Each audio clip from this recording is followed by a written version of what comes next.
The perpetual victim. We've all encountered someone who seems to live in a constant state of crisis.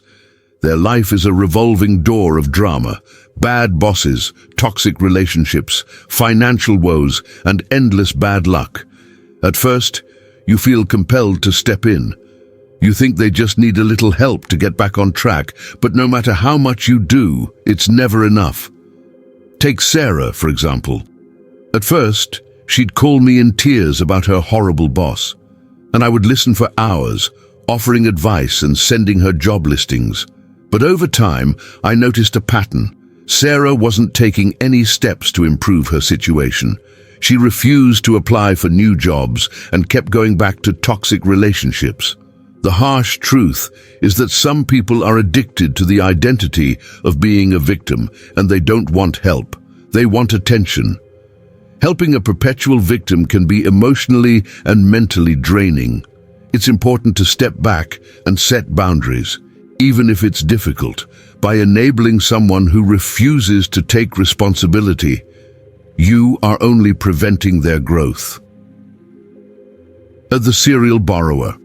We all know someone who always seems to need a little help. It starts innocently, borrowing a small amount of money, asking for a ride, or needing help in a tight spot. At first, it seems no big deal, but then you realize you're constantly being asked to bail them out. Take Jake, for example. At first, I didn't mind helping him with small things like covering a bill. But over time, I realized Jake never paid me back unless I asked. And even then, he acted like it was an inconvenience. More importantly, he borrowed from others as well, using guilt to get what he wanted. Serial borrowers don't see your kindness as generosity. They see it as a resource they're entitled to. They take advantage of empathetic people who struggle to say no. It's essential to learn the difference between helping someone in genuine need and becoming their crutch. Serial borrowers need to learn accountability, and the only way they will is if people stop enabling them. The manipulators are among the most dangerous people to help because they don't just take, they control. They twist your kindness to serve their own agenda. Unlike someone who is genuinely in need, manipulators know exactly how to exploit your emotions to get what they want. I had an experience with someone like this. Let's call him Mark. At first, he was charming and friendly, and I didn't mind helping him. But every time I set a boundary, Mark would guilt-trip me into saying yes. Manipulators use various tactics: guilt-tripping, flattery, playing the victim, or making subtle threats to manipulate your emotions and get what they want. Helping a manipulator isn't about kindness, it's about them controlling you. The lazy dreamer. Lazy dreamers are full of big ideas, but lack the motivation to follow through. They enjoy talking about their grand plans, but rely on others to do the actual work. Initially, it may seem exciting to support their vision, but it quickly becomes exhausting when nothing ever gets done. The real cost. Helping a lazy dreamer drains your time and energy without any real progress. They blame everything except themselves when things don't work out. How to spot them? They talk endlessly but never take action. They make excuses or blame external factors when nothing happens. They rely on others to do the hard work. The key lesson: dreams without action are just wishes.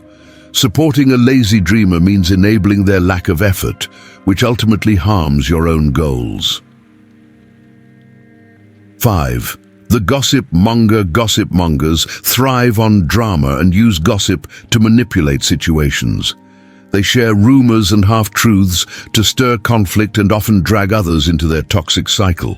At first, it might seem harmless, but helping them can tarnish your reputation and cause unnecessary tension. The real cost.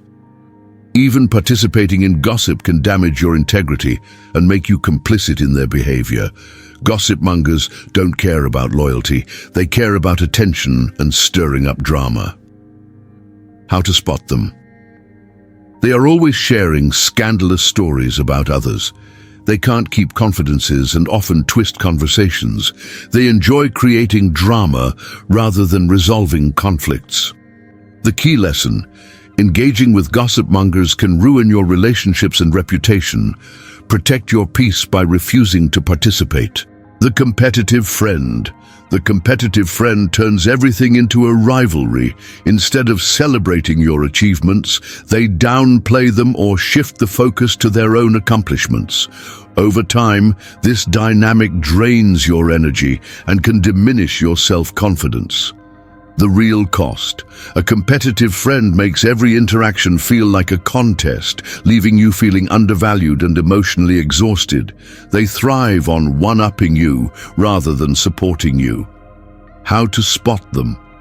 They always find a way to outdo you. They can't celebrate your successes without turning the spotlight back on themselves. Their subtle jabs make you second-guess your own achievements. The key lesson. True friendship is about lifting each other up, not competing for attention. A competitive friend only brings you down, so be mindful of how much energy you invest. The envious saboteur. The envious saboteur is a particularly toxic type of person who can't stand to see others succeed. Instead of celebrating your wins, they often try to bring you down, turning admiration into bitterness and closeness into sabotage. They might pretend to support you on the surface, but their true intentions are far from supportive. The real cost. Helping an envious saboteur is not just unproductive, it can actively harm you. Their envy leads to subtle discouragement, undermining your achievements, and even spreading rumors or doubts behind your back. They won't support you in return and may use the information or opportunities you give them to work against you. How to spot an envious saboteur? Downplaying your achievements. They minimize your success, often dismissing your hard work as mere luck or timing. Planting seeds of doubt. They'll subtly try to shake your confidence, often framing their criticism as concern for your well-being. Undermining your reputation. Behind your back, they might spread rumors or try to make others doubt your abilities or character, pretending to support you. While they may appear supportive on the surface, their actions rarely align with their words. The key lesson: envy is a destructive emotion that not only harms the person who feels it, but also damages those around them.